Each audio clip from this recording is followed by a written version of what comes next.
శ్రీమాత్రే నమః.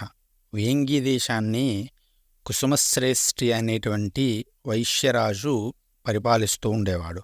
ఈ ప్రాంతం మొత్తం కూడా ఆ కాలంలో విష్ణువర్ధనుడు, విమలాదిత్య మహారాజు అనేటువంటి చక్రవర్తి ఆధీనంలో ఉండేది. ఇదంతా కూడా క్రీస్తు శకం 10-11 శతాబ్దాల నాటి విషయము. ఈ కుసుమశ్రేష్ఠి సుమారు 18 పరగణాలను, అంటే 18 పట్టణాలను పరిపాలిస్తూ ఉండేవాడు. తన ఆధీనంలో పెట్టుకొని బృహత్శిలా నగరము, దీనినే పెనుగొండ అంటారు, దానిని రాజధానిగా చేసుకుని పరిపాలిస్తూ ఉండేవారు.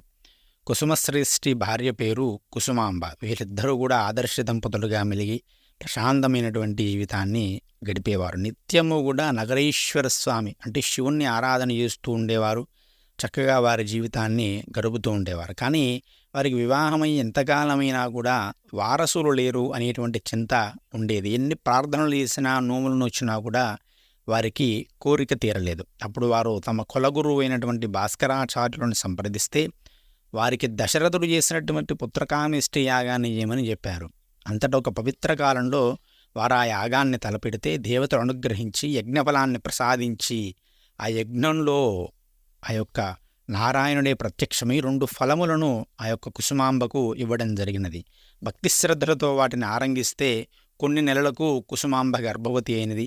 ఆమె గర్భవతిగా ఉండగా అనేకమైనటువంటి అసాధారణమైనటువంటి కోరికలు వ్యక్తపరిచేదట. ఈమె భవిష్యత్తులో జనుల బాగోగుల కోసం పాటుపడే ఉత్తమ సంతానాన్ని ఇస్తుంది అనుటకు సంకేతములోని గురువుల వారు చెప్పినారట. అంతా కొంతకాలం గడిచిన తర్వాత వైశాఖ శుద్ధ దశమి శుక్రవారము ఉత్తర నక్షత్రము కన్యారాశిలో కుసుమాంబ కవల పిల్లలకు జన్మనిచ్చిందట. వారిలో ఒకరు ఆడపిల్ల, మరొకరు మగపిల్లవాడు. అబ్బాయికి విరూపాక్షుడు అని, అమ్మాయికి వాసమాంబిక అని నామకరణం చేసినారు. బాల్యం నుండి కూడా విరూపాక్షుల వారు రాజుకు కావలసినటువంటి అన్ని లక్షణాలను కూడా చూపేవాడు. వాసవీదేవి అన్ని కళలో కూడా ఆరితేరి సంగీతము, తర్కశాస్త్రాలలో మక్కువను చూపేదట.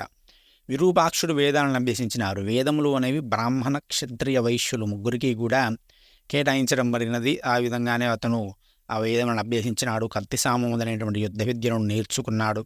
వాసవీదేవి మొదటి నుంచి కూడా ఈశ్వరుని యందు తీవ్రమైనటువంటి తపనను కలిగి ఉండేది, ఈశ్వరుని యందు అనురాగమును కలిగి ఉండేది అని మనకు తెలుస్తూ ఉన్నది. ఆ విధంగా విరూపాక్షుడు యుక్త వయసుకు కాగానే ఆలేరుకు చెందినటువంటి అరదిశ్రేష్ఠి కుమారి అయినటువంటి రత్నావతిని వివాహం ఆడాడు. అదే సమయంలో వాసవీదేవి కూడా వివాహము చేయాలి అని భావించినారు. కానీ వాసవీదేవి నేను పరిపూర్ణంగా పరమేశ్వరునికే అనుకూలమైన దానిని, పరమేశ్వరుడే నా ఏకైక లక్ష్యము అని చెప్పి తనను తాను పరమేశ్వరునికే అర్పణంగా ఉంచుకున్న ఆ యొక్క వాసవీదేవిని ఒకానొకనాడు దేవాలయానికి వెళుతున్న సందర్భంలో విష్ణువర్ధనుడు చూసి మోహించడం జరిగినది. అపురూప సౌందర్యవతి, సాక్షాత్తుగా పార్వతీదేవి అంశ ఆ తల్లి. అటువంటి వాసవీదేవిని చూసి మోహించి ఈమెను వివాహం చేసుకుంటాను అని కుసుమశ్రేష్ఠికి వర్తమానాలను పంపినాడు. ఈ విషయాన్ని వాసవీదేవికి చెబితే నేను ఎవ్వరిని కూడా వివాహం చేసుకోను అని చెబితే ఇదే విషయాన్ని విష్ణువర్ధనునికి కుసుమశ్రేష్ఠి వర్తమానం పంపినాడు. పైగా మీరు క్షత్రియులు, మేము వైశ్యులము, వర్ణ సంకరానికి సంబంధించినటువంటి వివాహములు మేము చేసుకోము, మా కూతురు కూడా వివాహానికి ఒప్పుకోవట్లేదు అంటే ఈ విష్ణువర్ధన మహారాజు దానికి కోపించి ఆమెను బలవంతంగానైనా సరే వివాహం చేసుకోవాలి అని దండెత్తడానికి ఒక 1 నెల రోజుల సమయం ఇచ్చి ఈ 1 నెల రోజుల్లోగా నాకు వివాహం చేయకపోతే నేను దండెత్తుతాను అని విష్ణువర్ధనుడు వర్తమానాన్ని పంపించినాడు. దాంతో బెంబేలెత్తిపోయినటువంటి కుసుమశ్రేష్ఠి 18 నగరాల ప్రజలను కూడా కూర్చోబెట్టి, వైశ్యులందరినీ కూర్చోబెట్టి విషయాన్ని చెబితే అందులో 714 గోత్రముల వారందరూ కూడా వచ్చి కూర్చొని విషయాన్ని చెబితే రాజుతో వైరం మన వల్ల కాదు కాబట్టి వివాహం చేసేయడమే ఉత్తమని 612 గోత్రాల వారు చెప్పి వెళ్ళిపోతే 102 గోత్రాల వారు మాత్రం ఆత్మగౌరవమే మనకు ముఖ్యము అని చెప్పి ఎదురొడ్డి పోరాడైనా సరే మన తల్లిని, మన కోసం పుట్టినటువంటి ఈ జగదంబికను కాపాడుకుందాం, ఎట్టి పరిస్థితుల్లోనూ విష్ణువర్ధనుడికి వివాహం చేసేది లేదని తీర్మానం చేసినారు. భాస్కరాచార్యుడు వారి కులగురు భాస్కరుడు కూడా ఆత్మాభిమానమే ముఖ్యమని చెప్పినది. ఇంతలోనే ఆ వాసవాంబ సభలోకి ప్రవేశించి ఎవ్వరూ కూడా నా కోసము ఆ రక్తపాతమును, హింసను సృష్టించకూడదు, నేనే ఆత్మార్పణ చేసుకుంటాను అని వాసవీదేవి నా యొక్క శరీరము అనేది ఈశ్వరునికి మాత్రమే చెందినది, నేను విష్ణువర్ధనుని వివాహం చేసుకును, నా కోసం ఇంతమంది యుద్ధంలో చనిపోవడానికి కూడా ఇష్టపడను కాబట్టి నా శరీరాన్ని నేను ఆత్మార్పణ చేసుకుంటానని చెప్పడం జరిగినది. దాంతో ఆ సమస్త 102 గోత్రముల వారు కూడా మేము కూడా నీతోటే వస్తాం తల్లి, అమ్మవారిని కాపాడుకోలేకపోయినప్పుడు మాకెందుకు ఈ శరీరం అంటే అలా వద్దు అంటే గోత్రానికి ఒకరు చొప్పున, ఒక కుటుంబం చొప్పున ఆ అమ్మవారితో వీరు ఆత్మార్పణ చేసుకోవడానికి అగ్నిగుండాలని ఏర్పరచుకోవడం జరిగినది. 102 గోత్రాలకు 102 అగ్నిగుండాలు, ఒకటి అమ్మవారికి 103 అగ్నిగుండాలను ఏర్పరచుకొని అందరూ కూడా ఆత్మార్పణ చేసుకోవడం జరిగినది.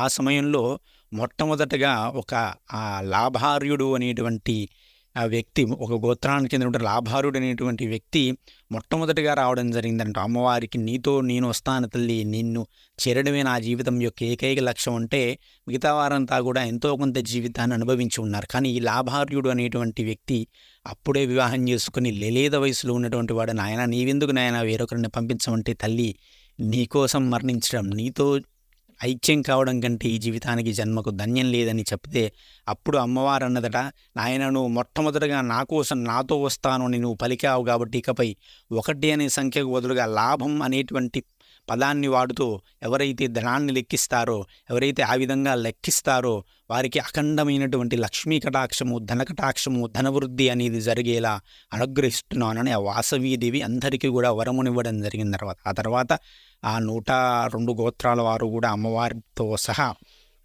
మోక్షాన్ని కోరారు. అప్పుడు మోక్షమును పొందడం జరిగినది.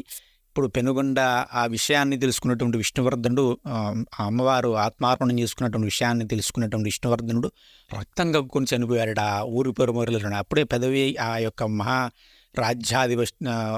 వహిస్తున్నటువంటి రాజరాజాదిత్యుడు ఈ విషయాన్ని తెలుసుకొని దానికి చింతించిన వాడే ఆ పెనుగొండను మహాక్షేత్రంగా ప్రకటించి 102 స్తంభాలలో 102 గోత్రముల వారి యొక్క పేర్లను చెక్కించి పెనుగొండ క్షేత్రానికి పెనుగొండ దేవాలయాన్ని అభివృద్ధి చేయడం జరిగింది. ఇప్పటికి కూడా పెనుగొండలో వాసవీదేవి యొక్క శక్తి అనేది ఉన్నది. వాసవీదేవి అనేది ఇప్పటి నుంచి కూడా వైశ్యులకు కులదేవతగా చెప్పడం జరుగుతుంది. కానీ అమ్మవారు సాక్షాత్తుగా జగదంబికా స్వరూపము కాబట్టి అమ్మవారి యొక్క అనుగ్రహం ఒక్క వైశ్యులకే కాదు సమస్తమైనటువంటి వారికి కూడా ఉంది. కానీ అమ్మవారితో పాటు ఆత్మార్పణ కూడా చేసుకున్నారు కాబట్టి వైశ్యులకు ప్రత్యేకంగా ఉంది. కానీ ఎవరిని అయినా సరే అమ్మవారు అనుగ్రహిస్తుంది.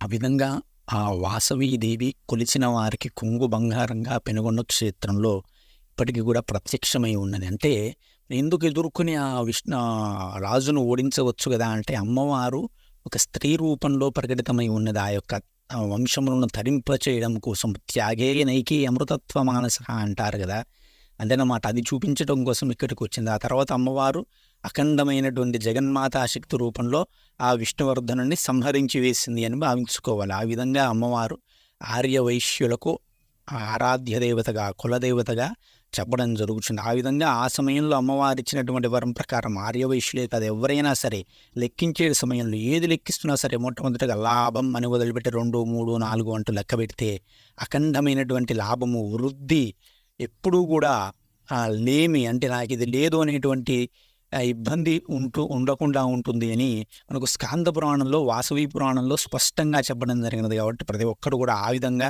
అమ్మవారి యొక్క ఆదేశాన్ని అనుసరించి లెక్కించండి, అమ్మవారి యొక్క అనుగ్రహాన్ని పొందండి. శ్రీమాత్రే నమః. స్వస్తి. జై శ్రీరామ్.